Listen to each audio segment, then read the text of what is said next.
बिस्मिल्लाहिर्रहमानिर्रहीम। अस्सलाम वालेकुम। आज हम बना रहे मज़ेदार नमकीन ज़ीरा बिस्किट। अज्जा मक्खन 100 ग्राम, मैदा 100 ग्राम, कस्टर्ड शुगर 1 खाने का चम्मच, साबित ज़ीरा आधा चाय का चम्मच, बेकिंग पाउडर आधा चाय का चम्मच, अंडा 1 अदद, नमक हस्ब ज़ायक़ा।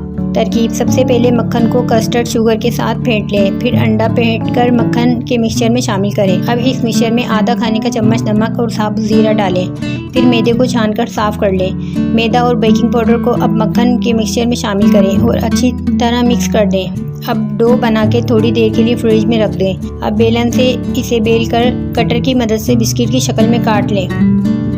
ओवन को 180 डिग्री सेंटीग्रेड पर गर्म करके बिस्किट और 15 से 20 मिनट के लिए बेक कर लें। मज़ेदार नमकीन ज़ीरे वाले बिस्किट तैयार हैं। व्यूवर्स, इसी तरह की अच्छी रेसिपीज़ के लिए चैनल को सब्सक्राइब कर दें, बेल आइकन को प्रेस कर दें ताकि आपको मज़ेदार रेसिपीज़ मिल सकें। Thanks for watching.